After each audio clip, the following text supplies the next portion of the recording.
Hallelujah. Praise the Lord. Jai Pitamah Prabhu Parmeshwar, Jai Hallelujah. Jai Parama Saraswati Manishya Purva Purva Vahini Manishya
আজকে সকলে নিজের জন্য প্রার্থনা করো, নিজের মনের জন্য প্রার্থনা করো, নিজের মনের আত্মার জন্য প্রার্থনা করো।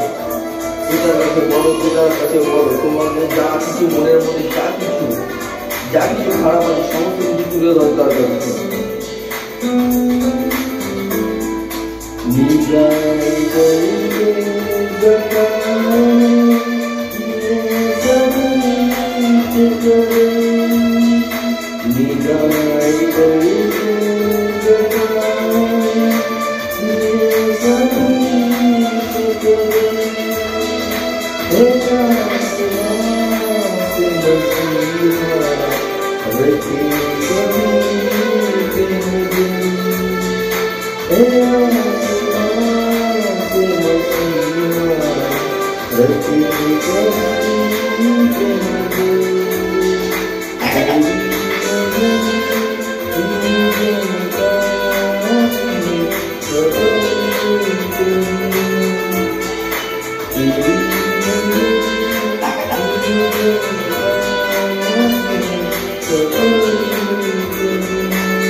আমাদের মধ্যে যে সকল আছে সমস্ত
Thank you.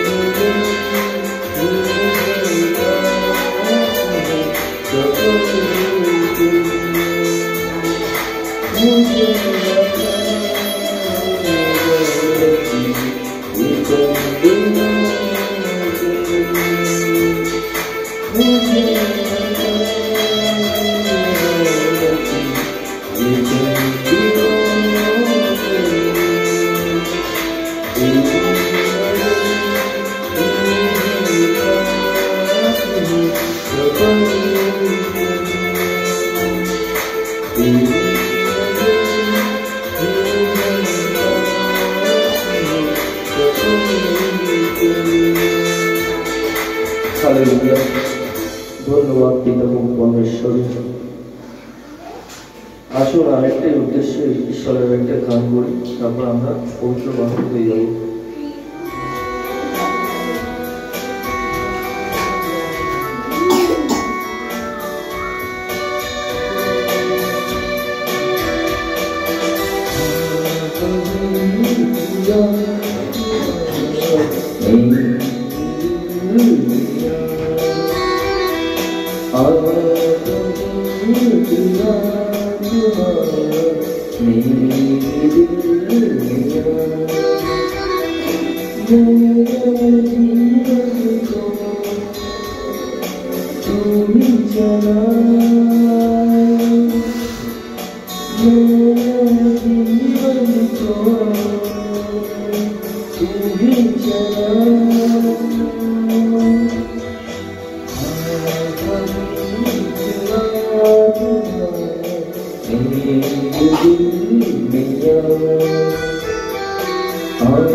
अपने दिल में बुला दो प्रभु परमेश्वर को,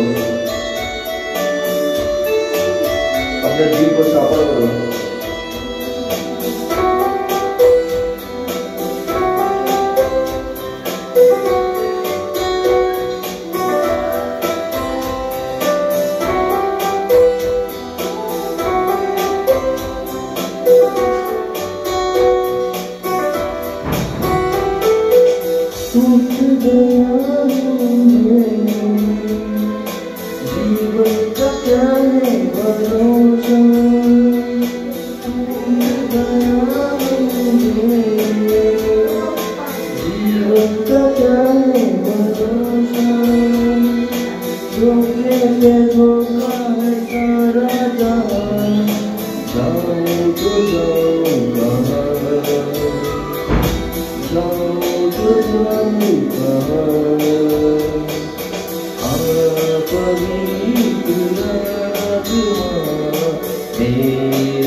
हालेलुया, हालेलुया, हालेलुया।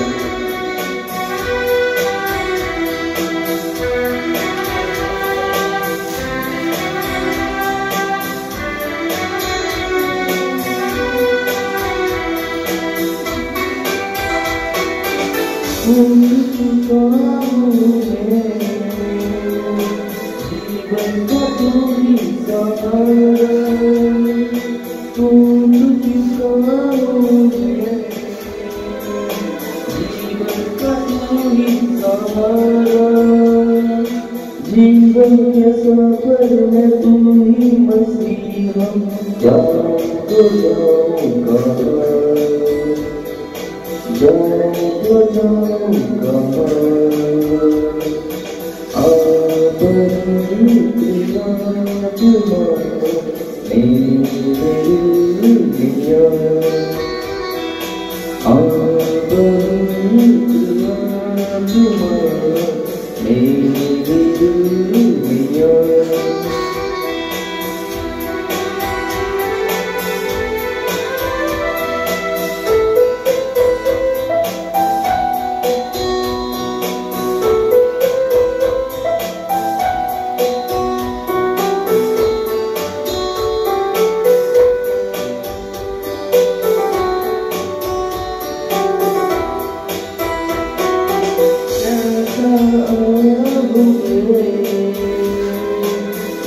तू जब पिला प्यासा हो मुझको तू जब पिला जीवन के सागर में तू ही मसीहा जाऊं तो जाऊंगा जाऊं तो जाऊंगा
আজকে পবিত্র বাক্য হচ্ছে ঈশ্বরের অবাধ্যতার সম্পর্কে বাইবেলের পথ। মানে আজকের বাক্য হচ্ছে ঈশ্বরের কথা যে না শুনে চলে, অর্থাৎ প্রভুর কথা না বাধ্য হয়ে চলে, মানে অগ্রাহ্য করে প্রভুর মানে ঈশ্বরের কথা, তার কি দুর্গতি ঘটতে পারে সেটাই আজকে আপনাদেরকে সকলকে দেখাবো। আপনারা খুলে নিন হিব্রু 6:4, হিব্রু 6:4। যারা একবার আলোকপ্রাপ্ত হয়েছে, স্বর্গীয় অনুগ্রহের রসাস্বাদন করেছে, পবিত্র আত্মা লাভ করেছে। হালেলুয়া। Hebrew 6:5, Hebrew 6:5। এবং ঈশ্বরের বাণীর মাধুর্য ও ভাবিকালে ঐশ্বরিক পরাক্রম সম্পর্কে অবহিত হয়েছে। হালেলুয়া।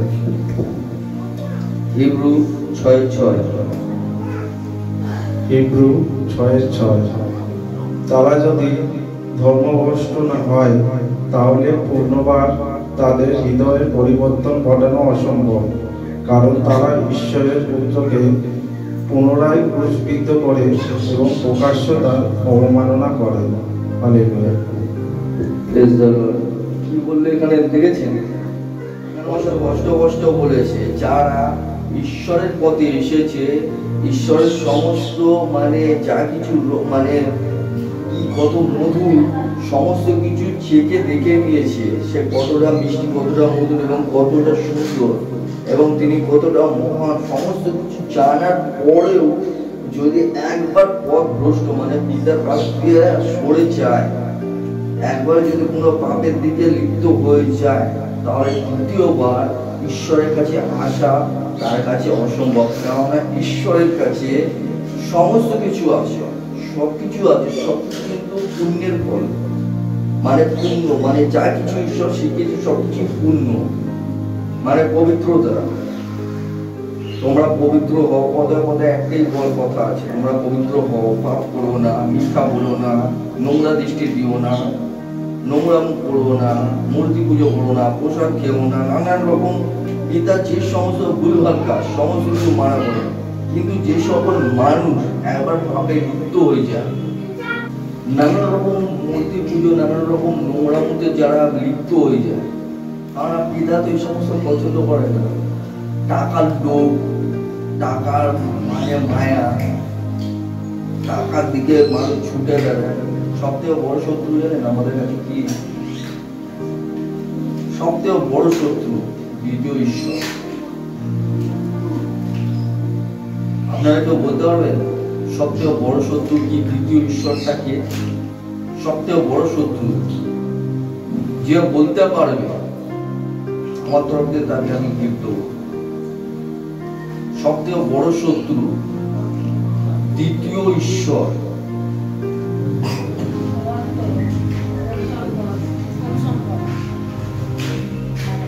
ঠিক করে বলো,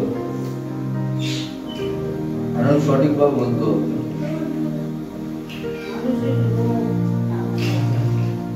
আমি বলেছি সব দ্বিতীয় ঈশ্বরটা কি?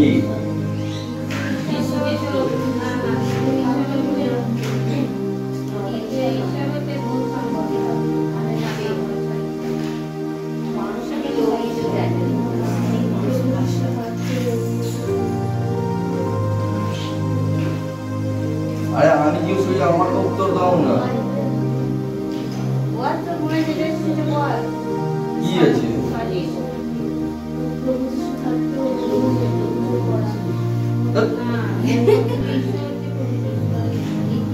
দ্বিতীয় ঈশ্বর হচ্ছে টাকা। দ্বিতীয় ঈশ্বরটা হচ্ছে টাকা। যেমন অনেক মানুষ মনে করে যার কাছে ধন আছে, দৌলত আছে, সে পৃথিবীর সমস্ত কিছু পেয়ে গেছে। কিন্তু মানুষের ভয় টাকা ভাঙার জন্য করোনা ভাইরাসে সবাইকে এক ঘরে রেখে দিয়েছিল ঈশ্বর। সেই টাকা মানুষকে বাঁচাতে পারেনি। যেমন সব থেকে বড় বড় ঘরের লোকেরা আগে থাকতে কিন্তু বেড গুলো কিনে রেখে দিয়েছিল, হসপিটালে ভাড়া করে রেখে দিয়েছিল, ডাক্তারকে টাকা খাইয়ে রেখে দিয়েছিল। এত কিছু করেও তারা বাঁচতে পারেনি। কিন্তু যারা অর্থের ভিখারি ছিল তারা কিন্তু বেঁচে গেল। দেখুন, তারা বিন্দাস আছে, ভালো আছে, সুস্থ সবল আছে, তাদের কোনো অভাব হয়নি এবং কি তাদের খাওয়া দাওয়ারও কোনো অভাব হয়নি। বিশ্বাসী কি অবিশ্বাসী কি প্রত্যেকেই মানুষ এসে এসে তাদেরকেও দেখেছে, তাদেরকেও খাদ্য দিয়েছে। এটা পিতার ইচ্ছা ছিল। আর এইটার মারফতেই আপনাদের সকলকে দেখিয়ে দিচ্ছে ওই দ্বিতীয় ঈশ্বর ঈশ্বর না, ওইটা হচ্ছে একটা পাপের মূল কারণ। আর আজকে ওই মানুষ ওই ভুলগুলো করছে, ওই দ্বিতীয় ঈশ্বরের কাছে ঢুকে যায়। এই ধন দৌলত, টাকা কড়ি, মেয়েদের লালসা, সেক্স, এখনকার ইউটিউবে দেখে দেখে ফেসবুকে দেখে নোংরা ভিডিও দেখে সেক্স ভিডিও দেখছে। ছেলে কি মেয়ে কি সবাই ইন্টারেস্টেড হতে। আর এর মধ্যে পড়ে কে নিজের ভাই, কে নিজের দাদা, কে নিজের বোন, কে নিজের আত্মীয়, কে নিজের স্বজন, কেউ কিছু দেখে না। সকলকেই কামনার বসে দেয়, সমস্ত কিছু ভুলিয়ে দেয় শয়তান। তারপরে বাইরে যে কোনো ছেলে ভূত প্রেতের মতো দেখতে বলেও অসুবিধা নেই, তার সাথে আমার নিজের মনের ইচ্ছা ভালো মিটিয়ে নিলে পরেই আমি ভাবেছি এই সমস্ত মনে করে তার সাথে আনন্দের সাথে নোংরামো করে নেয়। এই লস গুলো যারা চেকে নিয়েছে আর যারা মনে করে যে এখানে গেলে পরে সমস্ত তো করা যাবে না, এইখানে গেলে পরে এরা তো ধরে নেবে, এরা তো বকা দেবে, এরা তো শো করে দেবে, এই কারণে অনেক মানুষ এই পথগুলোকে ছেড়ে দেয়। কেউ টাকার লোভে ছোটে, কেউ মেয়ের লোভে ছোটে, কেউ ব্যাটার লোভে ছোটে, কেউ মিথ্যা কথার লোভে ছোটে, কেউ মূর্তি পুজোর লোভে ছোটে, যে যার নিজের ধর্মকর্মের লোভে ছোটে। প্রত্যেকে কোনো না কোনো কারণে শয়তান ওদেরকে মন ভ্রষ্ট করে দিয়েছে। আর সেই কারণে বলছে যারা একবার অবুর রসদল চেকে যদি সে পথ ভ্রষ্ট হয় তাহলে দ্বিতীয়বার সে আর এখানে আসা তার কাছে অসম্ভব হয়ে ওঠে। কারণ সেই সমস্ত ছাড়তেও পারবে না আর প্রভুকে ধরতেও পারবে না।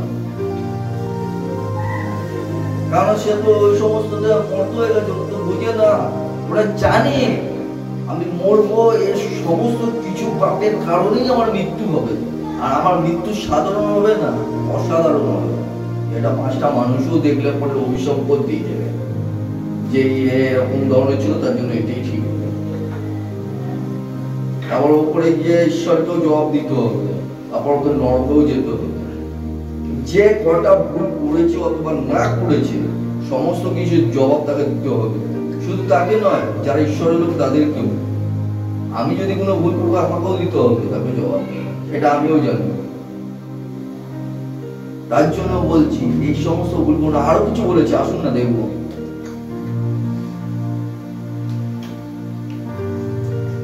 হিব্রু 6:7 কি বলছে পড়ো।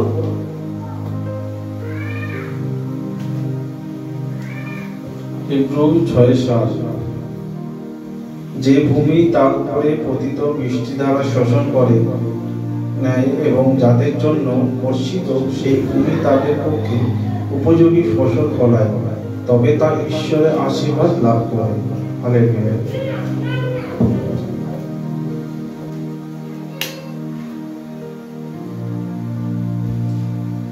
দেখুন এখানে মধ্যে স্পষ্ট স্পষ্ট বলে দিয়েছে, যে ভূমি তার উপরে পতিত বৃষ্টির দ্বারা শোষণ করে নেয় এবং যাদের জন্য, মানে এখানে মধ্যে স্পষ্ট স্পষ্ট একটাই কথা বলছে, এই পবিত্র বাক্য শুনে তোমরা যদি মনটাকে পবিত্র করে নিতে পারো, তার কথা অনুসারে যদি চলতে পারো, তাহলে পরে তোমরা ঈশ্বরের আশীর্বাদের পাত্র হবে। পরিষ্কার বাংলা কথা, এই কথার অর্থটাই তার বুঝাচ্ছে। তোমরা ঈশ্বরের আশীর্বাদের পাত্র হতে পারো, উপযোগী ফসল ফলায়, তবে এই ঈশ্বরের আশীর্বাদ লাভ করবে। কিন্তু দ্বিতীয়টা, যারা ঈশ্বরের কথা না শুনে চলে, যারা ঈশ্বরের অবাধ্যতামি করে, তার প্রতিফল তাকে ভুগতে হয়। কি ভুগতে হয়? যেরকম আদম এবং হাওয়াকে ভুগতে হয়েছিল। এটা আমরা খুলে দেবো আদি পুস্তক 1:11-তে, আমরা এটাতে পেয়ে যাবো। আদি পুস্তক 1:11।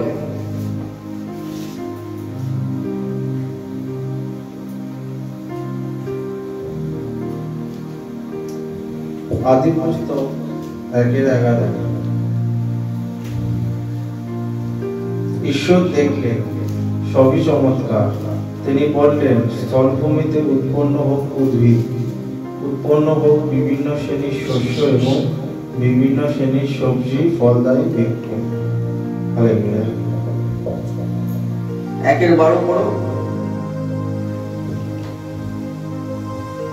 আদি পুস্তক 1:12। ঠিক তেমনি ঘটল, পৃথিবী তৃণরাজি বিভিন্ন শ্রেণীর ফলদায়ী বৃক্ষ উৎপন্ন করলো। হালেলুয়া। দেখো এখানের মধ্যে যারা যারা ঈশ্বরের ইচ্ছা পালন করে, ঈশ্বরের উদ্দেশ্যে নিজেকে সঁপে দেয়, ঈশ্বরের আশীর্বাদ লাভ করে তারা, এবং ঈশ্বর তাদেরকে আশীর্বাদ করে, কারণ তার কথার মারফতে সমস্ত কিছু সৃষ্টি হয়েছে। সেই কারণে আমাদের বলছে সমস্ত কিছু সুন্দরভাবে সৃষ্টি হলো। ঠিক তেমনি ঘটলো, পৃথিবী তৃণরাজি ভিন্ন শ্রেণীর ফলদায়ী বৃক্ষ উৎপন্ন হলো। কিন্তু এখানে হিব্রু 6:8 কি বলছে দেখুন, মানে এটা ঈশ্বরের আশীর্বাদের কথা বলছি। এবার ঈশ্বরের যে সমস্ত যারা কথা শুনে না তাদের পক্ষে কি বলছে দেখুন, হিব্রু 6:8। হিব্রু 6:8।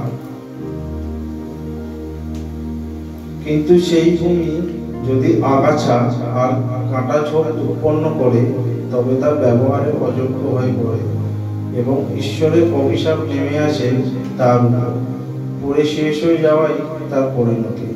হালেলুয়া। আচ্ছা ইস্কুরি, এখানের মধ্যে কি পড়লো, কি বোঝালো একটু বললো তো, এক্ষুনি কি পড়লো, কি পড়লো? হ্যাঁ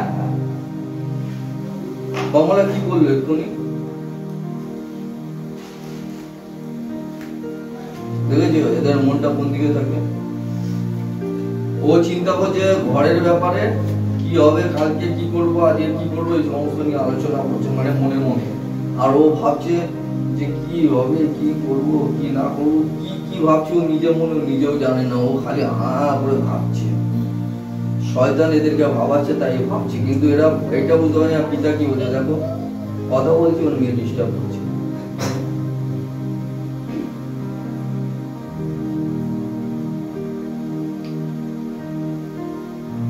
ঈশ্বরের অভিশাপ কিভাবে না আর একবার পড়ো 6:8, হিব্রু 6:8। বাক্যটা শোনো, মন দিয়ে শোনো। হিব্রু 6:8।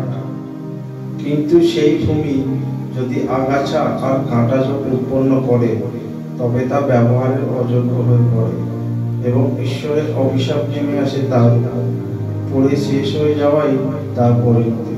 হালেলুয়া। এখানে কাটার মানে কাটার, এখানে কি বললো, কাটার ঝোপ, মানে চারিদিক দিয়ে কাটার ঝোপ। দেখবে একটা যদি গাছ পোতেন, কাটার ঝোপ কিন্তু একটা গাছকে বাড়তে দেয়, সে পুরো গাছটাকে নষ্ট করে দেয়। ঠিক সেরকমই এখানের মধ্যে দুইজনে বসে বসে চিন্তা করছে, মন দিয়ে বাক্যটা শুনছেই না। শয়তান চায় না এরা শুনুক, না আগে বাড়ুক। এদের মনটাকে পবিত্র করার জন্য এই পবিত্র বাক্য। না শুনবে না কিছু করবে, খালি চিন্তা করবে ঘরের ব্যাপারে। কেউ নিজের স্বামী চিন্তা করবে, তো কেউ নিজের সংসারের চিন্তা করবে। কেন বাবা? পবিত্র বাক্য চিন্তা করো না, যখন যেখানে যাবে তখন সেটা চিন্তা করো। কাজই এটা, আমি যেখানে যেমনি থাকবো সেখানে সেটারই কাজ করবো, আদার্স কোনো কাজ নেই। পবিত্র ঈশ্বরের কাজ তো আমি অবভিয়াসলি আগেই করবো, সমস্ত কাজ ফেলে রেখে আগে এটা করবো, তারপর সমস্ত কাজ। আমার সবার করে আমার ঈশ্বর। যাই হোক, এখানের মধ্যে স্পষ্ট স্পষ্ট বলছে এই যে গাছের ঝোপের মধ্যে যে উৎপন্ন করে তবে তার ব্যবহার অযোগ্য, মানে এই গাছটা তার অভিশাপের পাত্র হয়, ঈশ্বর অভিশাপ নেমে আসে তাদের উপর। মানে যে সমস্ত মানে কি বলবো দুষ্কর্মে যারা ভরে ওঠে, যারা ঈশ্বরের কথা শোনে না, যারা বাক্য শোনে কিন্তু শুনেও সেই মতে চলে না, আর চলার মতন সে সামর্থ্য রাখে না। আর ওরা শুনবে, শুনে শুনে বলবে আমি শুনে নিচ্ছি, আমি মন পরিবর্তন করেছি, আমি আর করবো না, আমি ও করবো না, ও করবো না, এই করবো না। কিন্তু ঠিক মন্ডলীর বাইরে বেরিয়ে সেই সমস্ত নোংরামো করবে, সেই হিংসামু, সেই জলাঞ্জলি, সেই কীর্তামু, সেই নোংরামু, সেই লোভ, সেই লালসা, সেই সেক্সের চিন্তা, সেই নোংরা ভিডিও, সেই নানান রকম ঝগড়া অশান্তি, সেই গান মন্দ, সেই টাকার লোভ, সমস্ত রকম ওদের মধ্যে ভরে থাকবে। আর এই কারণে তাদের উপরের মধ্যে ঈশ্বরের অভিশাপ নেমে আসে, তাদের মধ্যে ঈশ্বরের অভিশাপ নেমে আসে, কারণ তারা ঈশ্বরের অবাধ্যতামি করেছে। এইটাই দেখে নাও, আদি পুস্তক 3:17 বলেছিল যারা ঈশ্বরের অবাধ্য হয়েছিল তাদেরকে কি করেছিল ঈশ্বর, সেই হাওয়া এবং আদমকে কি করেছিল। দেখো এখানের মধ্যে লেখা আছে আদি পুস্তক 3:17। আদি পুস্তক 3:17। আর আদমকে প্রভু পরমেশ্বর বললেন, ওই গাছের ফল খেতে আমি তোমায় নিষেধ করেছিলাম, আমার নিষেধ না শুনে তুমি তোমার স্ত্রীর কথায় সেই গাছের ফল খেয়েছ, সেহেতু তোমার পক্ষে ভূমি হলো অভিশপ্ত, আজীবন কঠোর পরিশ্রমের বিনিময়ে তোমাকে ভোগ করতে হবে এর ফসল। হালেলুয়া। আরো আছে 3:18, আদি পুস্তক 3:18। আদি পুস্তক 3:18। ভূমিতে তোমার জন্য হবে আগাছা আর কাঁটা ঝরা, পুরো শাকসবজি হবে তোমার খাদ্য। হালেলুয়া। দেখেছি একটা কথার অবাধ্য হয়েছে বলে পিতা তাকে কিরকম শাস্তি দিচ্ছে, শুধু সেই শাস্তির ভোগ এখনো পর্যন্ত মানুষ পরম্পরা পেয়ে যাচ্ছে। কারণ আদম এবং হাওয়া যেহেতু দুজনে একজন, সেই কারণে একজনের মারফতে পাপ এসেছে, প্রভু যীশু খ্রিস্টের মারফতে পাপ গেছে। মানে একজনের মাধ্যমে যেরকম পাপ এসেছে তার একজনের মারফতে পাপ গেছে। কিন্তু যারা বিশ্বাস করে যে প্রভু যীশু আমাদের জন্য জীবন দিচ্ছে, তখন থেকে তার মধ্যে দিয়ে পাপ গেছে, আদার্স কারোর জন্য নয়। এবং যারা যারা জেনে গেছে, ঈশ্বরকে চিনে গেছে, নানা রকম নোংরামোর মধ্যে আবদ্ধ হচ্ছে, ঈশ্বরকে সমস্ত বাক্য জেনে শুনে সেই ঈশ্বরের কথার অবাধ্য যারা হচ্ছে তাদেরকে পিতাই বাক্যটা শোনাচ্ছে যে দেখো, তখন হাওয়া এবং আদমকে কষ্ট যেহেতু স্ত্রীর কথা শুনে আদম যে ভুলটা করেছিল, এখনো পর্যন্ত সেই বংশ পরম্পরা মানে তখন থেকে এখনো পর্যন্ত তারা মাসুল গুনছে। কি কি কি গুনছে এখানের মধ্যে? সেহেতু তোমার পক্ষে ভূমি হলো অভিশপ্ত, আজীবন কঠোর পরিশ্রম বিনিময়ে তোমরা ভোগ করতে হবে এর ফসল। কঠোর পরিশ্রম মানে কাজ, কঠোর কাজ করে তোমাকে এর মানে এর ফল ভোগ করতে হবে। শুধু তুমি নয়, তোমার বংশ পরম্পরা পর্যন্ত ভোগ করছে। আর ভূমিটা হচ্ছে অভিসম্পদ, শুধু পিতার কথা শোনেনি বলে।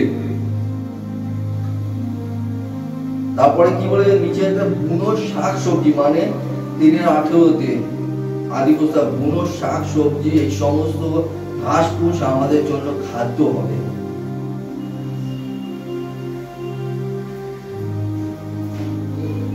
আমরা একটা কথা ভালো করে জানতাম, মানুষ সুখে থাকতে ভূতে কেলায়, ভালো লাগতো না মানুষের।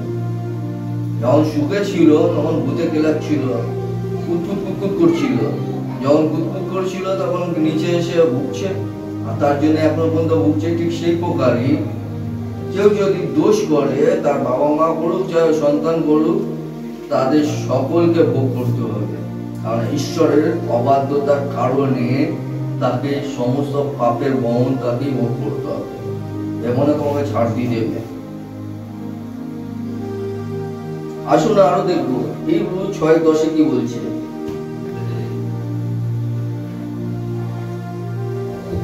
হিব্রু 6:10, কারণ ঈশ্বর এমন অবিচার করবেন না যে তোমরা অতীতে তার ভক্তদের যে সেবা করেছো এবং এখনো করছো ও তার দ্বারা তার প্রতি যে ভালোবাসা প্রকাশ করেছে তা তিনি ভুলে যাবেন।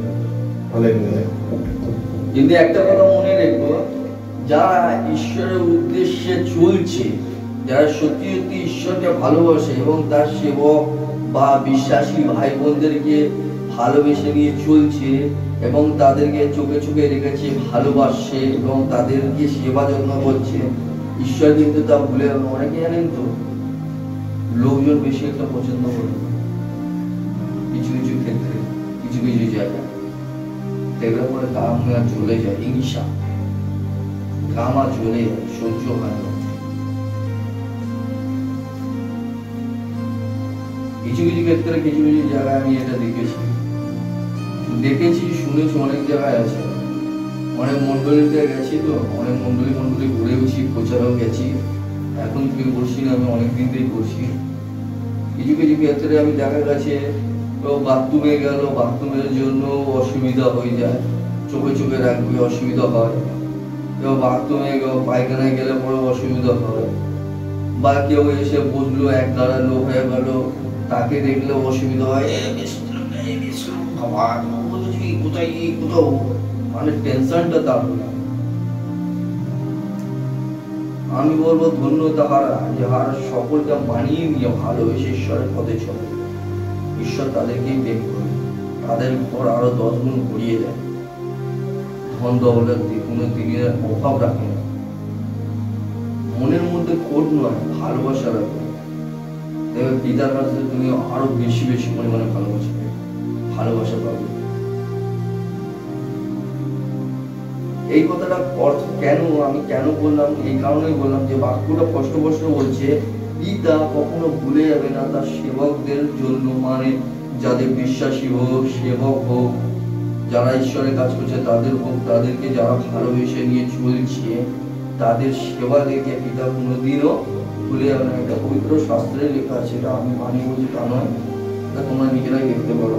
কারণ ঈশ্বর এমন অবিচার করবেন না যে তোমরা অতীতে তার ভক্তদের যে সেবা করেছো, তার ভক্তদের, কার ভক্ত? ঈশ্বরের ভক্তদের যে তোমরা সেবা করেছো, এটা ঈশ্বর ভুলে যাবে না, তার পুরস্কার তোমাকে দিবে। কিন্তু তার ভক্তদের উপর দুর্ব্যবহার করলে পরে এটাও তিনি ভুলবেন না, এটারও পুরস্কার কিন্তু ঈশ্বর দেবে। তোমরা কি ব্যবহার করবে সেটা তোমাদের ব্যক্তিগত ব্যাপার, এটা কারোর ব্যক্তিগত ব্যাপার না। ধরো আজকে যদি আমার চোখের সামনে যদি কারোর সাথে দুর্ব্যবহার কেউ করলো, ঘরের মালিক কোনো একটা ভক্তের সাথে দুর্ব্যবহার করলো, যতটা আমার খারাপ লাগবে, মানে যতটা ওনার খারাপ লাগবে, যার সাথে দুর্ব্যবহার করছে তার যতটা খারাপ লাগবে, তার 10 গুণ বেশি কিন্তু আমার লাগবে। এবং আমার যতটা 10 গুণ লাগবে, তার 1000 গুণ বেশি কিন্তু ঈশ্বরের লাগবে।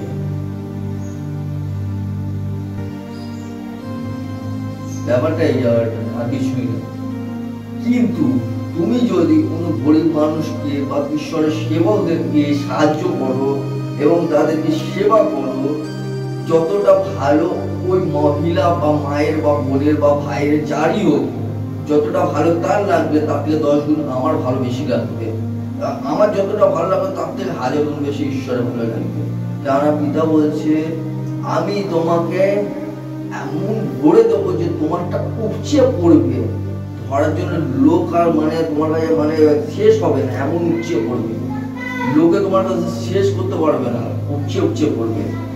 তোমাকে দেখবে, তোমার যে সমস্ত পুণ্যের কাজ ঈশ্বর ভুলে যাবেন না, তিনি সব মনে রাখেন। তিনি মানুষ নয়, তিনি ঈশ্বর, তিনি সর্বশক্তিমান ঈশ্বর। তিনি যেমন দিতে জানে, তিনি তেমনি নিতেও জানেন। যেমনি তিনি সৃষ্টিকারী তেমনি তিনি ধ্বংসকারী আছে, ভাববেন না। ভয় যদি পেতে হয় তাহলে একই জনকে পান, একমাত্র ঈশ্বরকে। আসুন আরো দেখে নেব 2 পিতর 2:20, 2 পিতর 2:20।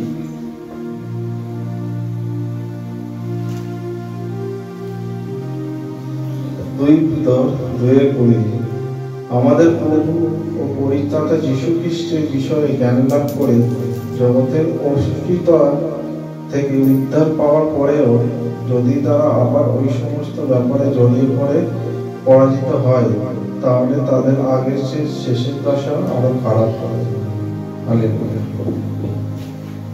দেখেছেন এখানের মধ্যে কি বললো?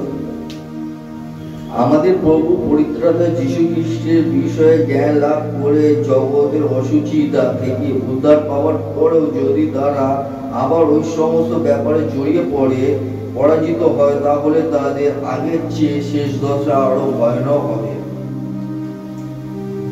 তার মানে বুঝে নিন, আমরা যদি কেউ ঈশ্বরের জ্ঞান লাভ করে ঈশ্বরের সমস্ত সবকিছু জেনে বুঝে আমি তবুও যদি পাপ কর্ম করি বা অন্যায় করি বা কাউকে ঠকাই বা চুরি করি বা ঝাঁঝরামো করি বা কোন রকম নোংরামো করি বা মুখের উপর তর্ক করি বা ঝগড়াও করি বা গাল মন্দও করি,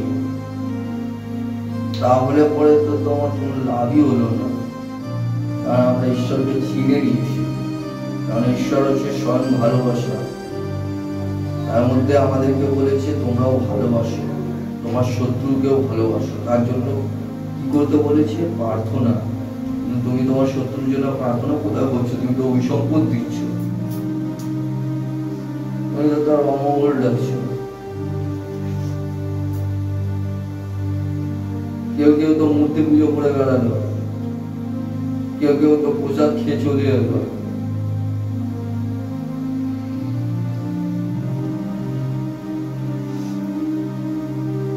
এই সমস্ত জব কি হবে? তুমি যদি সমস্ত কিছু জেনে বুঝে সমস্ত কিছু সব জ্ঞান লাভ করে তুমি যদি একবার পাপ করো, তাহলে তোমার যে প্রথমে যে দশা ছিল, ধরো আমার প্রথম দশা, আমি যখন পাপী ছিলাম, নোংরা পথে ছিলাম, তখন আমার ধরো একটুখানি শ্বাসের প্রবলেম ছিল, ধরো আমার শ্বাসকষ্ট ছিল। তাহলে পরে আমি প্রভুতে আসার পরে আমার সব প্রবলেম সলভ হয়ে গেল। কিন্তু আবার সেই পাপ জায়গায় আমি চলে গিয়ে মজা পেয়ে গেছি, আবার পাপ করছি। এই শ্বাসকষ্টের সাথে সাথে কি কি উৎপন্ন হবে জানো? মানে শেষ দশ আরো ভয়ানক। টিভি, ক্যান্সার, মারাত্মক মারাত্মক রোগ, চারিদিকে লোকজন হই হই হাই হাই করবে, লোকজন ঘরে আসবে, ঝামেলা করবে, ঝগড়া করবে, দেনা পাওনা দার সমস্ত কিছু ভরে যাবে, চারিদিক থেকে লোকে ছিছি গালাগালি খিস্তাখিস্তি করবে। শেষ দশা এগুলো। ওই সম্পদ পাবো লোকের কাছ দিয়ে, গালাগালি পাবো লোকের কাছ দিয়ে, যে সম্মানটা কামিয়ে সেই সম্মানটা চলে যাবে, নানা রকম রোগে ধরে নেবে। এইটা হলো শেষ দশা। ভয়ানক ভয়ানক রোগে আক্রান্ত হয়ে যাবে, চারিদিক থেকে ভূত প্রেত এসে তোমার শরীরে বাস করবে, নানান রকম মানে ভয়ানক ভয়ানক অবস্থা হয়ে যাবে। তাই জন্য পিতা বলছে সমস্ত কিছু জ্ঞান লাভ করে তুমি যদি আবারও সেই ভুল পথে যাও, তাহলে তোমার প্রথম দশা থেকে শেষ দশা আরো ভয়ানক হবে, আরো ভয়ানক হবে, যে দশা তুমি কল্পনাও করতে পারবে না। সেই কারণে বলছে যে তোমার এই বাক্য তোমার নাই জানা তোমার পক্ষে ভালো ছিল। প্রভুর কাছে যদি না আসতে তাহলে তোমার কাছে বেটার ছিল। আর যদি তোমার এই সমস্ত ভালো লাগতো তাহলে তুমি নাই আসতে পারতে। তোমার যদি মুখের উপর চোপড়া চালাতে নিজেকে বড় করার ইচ্ছা থাকে, তাহলে তুমি প্রভুকে নাই আসতে পারতে। তোমার যদি সেক্স বা কারোর সাথে কামনা বাসনার উদ্দেশ্য থাকে, যদি এই সমস্ত করতে মজা পেয়ে গেছো, লিপ্ত হতে কামনা বাসনা লিপ্ত হতে মজা পেয়ে গেছো, তাহলে প্রভুর কাছে নাই আসতে পারতে। তুমি যদি মূর্তি পুজো করে মজা পেয়ে গেছো, এই সমস্ত রকম নোংরামো করতে মজা পেয়ে গেছো, তাহলে তুমি প্রভুর কাছে নাই আসতে পারতে। তুমি যদি চুরি করে ডাকাতি করে কাউকে ঠকিয়ে মজাই পেয়ে গেছো, তাহলে প্রভুর কাছে নাই আসতে পারতে। এটা আমি বলছি না, এটা স্বয়ং ঈশ্বর বলছে পবিত্র বাক্যতে। দেখুন না, 2 Peter 2:21 পড়ো।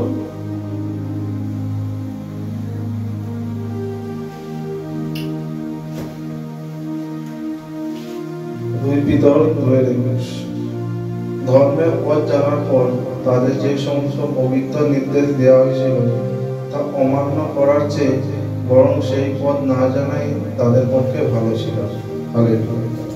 হলো তাদের কাছে সেই পথে না আসাই তাদের পক্ষে ভালো ছিল। কি দরকার?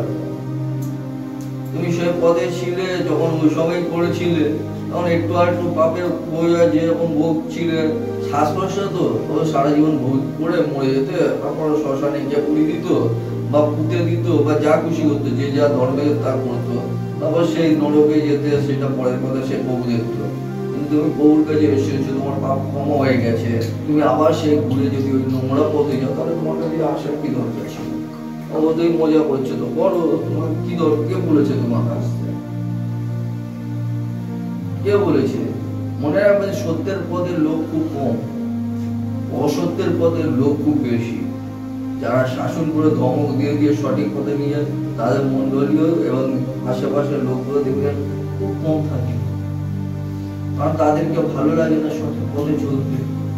যেসব মন্ডলীর মধ্যে নানা রকম ভূত পিশাচের পুজো হয়ে যাবে, নানা রকম টুকুন ম্যাজিক, ব্ল্যাক ম্যাজিক হবে, নানা রকম এরর ঘরের সমস্ত রকম, মানে কার ঘরে কি হয়েছে, কার বউ পালিয়ে গেছে, কে কি করেছে না করেছে, এই সমস্ত আলোচনা হবে, এই সমস্ত সবকিছু চলবে। ওখানে কোনো বাড়াও নেই, কোনো মানা নেই, সেই সব মন্ডলীতে ঢের লোক। আর ওই সমস্ত পাস্টার ওদেরকে তেল দিয়ে চলবে আর টাকা কামাবে, লোক দেখিয়ে দেখিয়ে বাইরে থেকে লোক আনবে দেখাবে। ওই সমস্ত মন্ডলীতে ঢের লোক হবে, কোনো অসুবিধা নেই। আর সত্যের পথ তো বহুত কঠিন, চলাটাও খুব কঠিন। পিতা তো বাক্য তো কষ্ট বলেছে, সরু রাস্তায় সবাই চলতে পারে না, চওড়া রাস্তায় সবাই খোঁজে। সে কারণে পিতা আরেকটা জায়গায় বাক্যতে বলেছে, যেখানে 1 থেকে 2 জন আমার নামে উপস্থিত, সেখানে আমি স্বয়ং উপস্থিত থাকবো। আমার 1000 লোকের দরকার নেই, আমার জন্য যদি 2 জন লোক সত্যি প্রভুতে থাকবে, আমার ওতেই সন্তুষ্ট।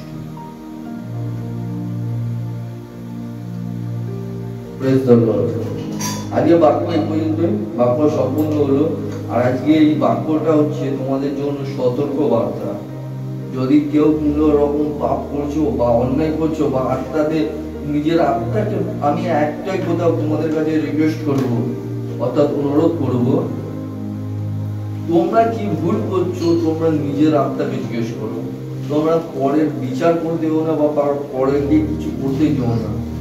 তোমরা যদি অন্যায়ের বিচার করতে हो, তাহলে তুমিও বিচারিত হবে। তুমি যে ভুলটা করছো সেটা তুমি নিজেকে সৎ করো।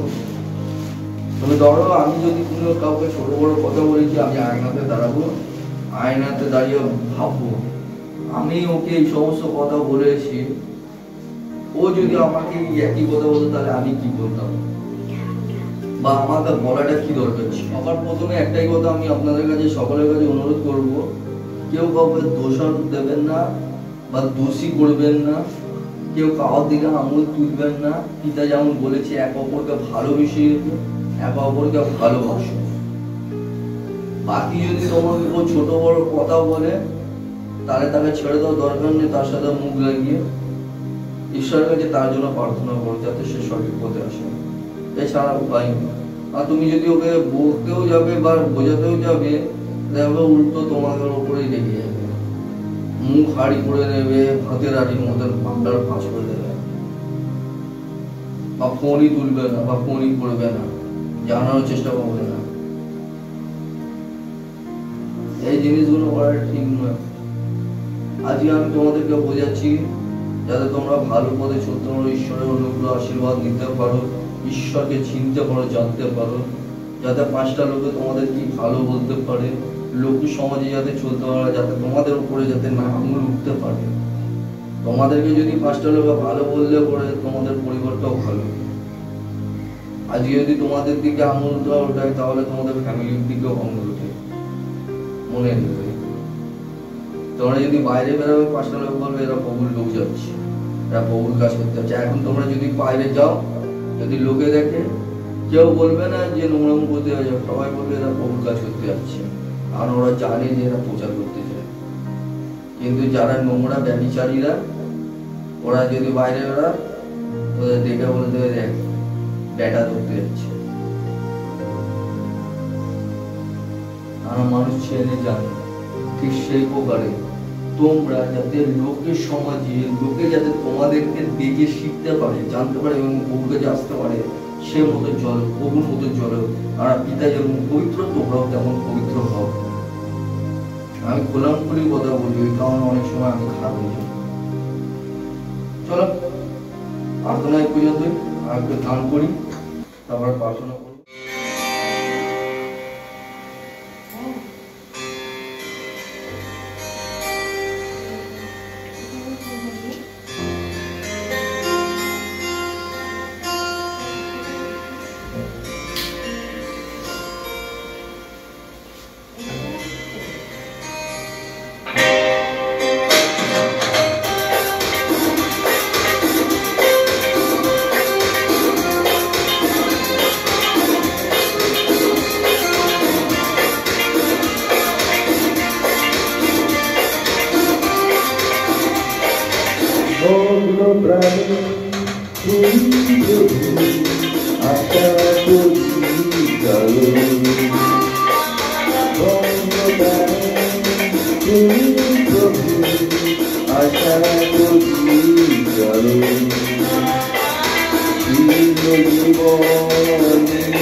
चिरकथा তুমি গাই প্রভু তুমি আশীর্বাদ করো ভগ্ন প্রাণে তুমি প্রভু আশা করি কারো ভগ্ন প্রাণে তুমি প্রভু আশা করি কারো জীবন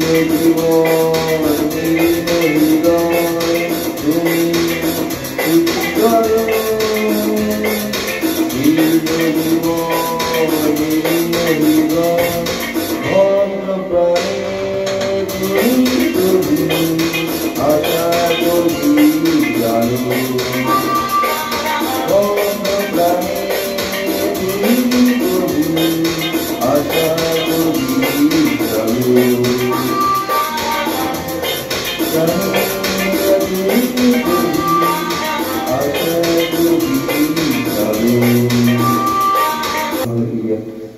চলো আরেকটা স্পেশাল গান গাই ভোরের সোনার আলো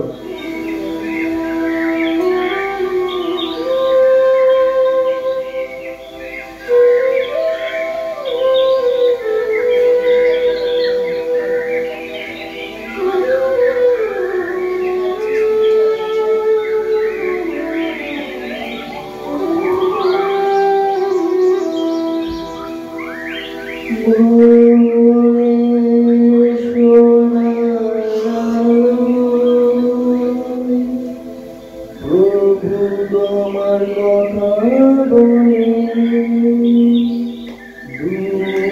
গগনে তারা প্রভু তোমার কথা বলে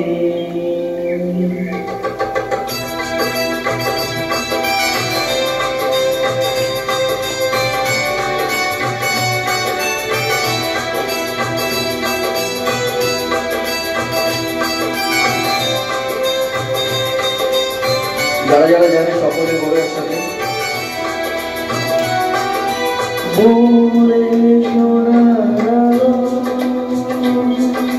প্রভু তোমার কথা বলে প্রভু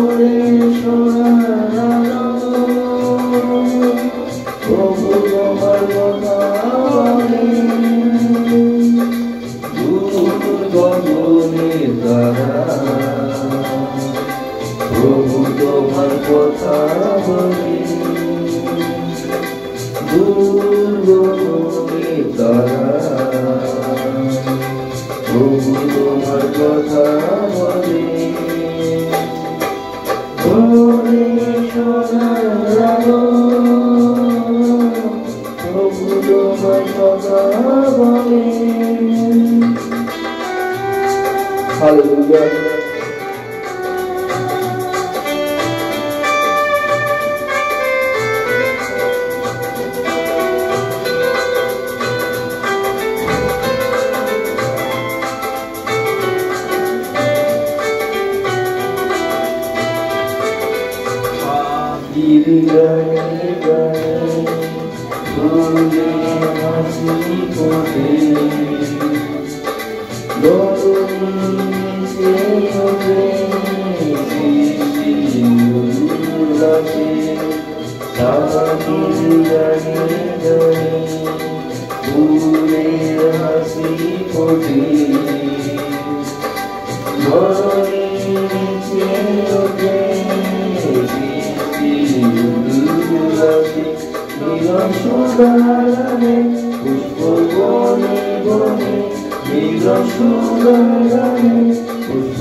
তুলে ঝর্ণার মধুর গানে তোমার কাছে এসে তোমার প্রশংসা গাই।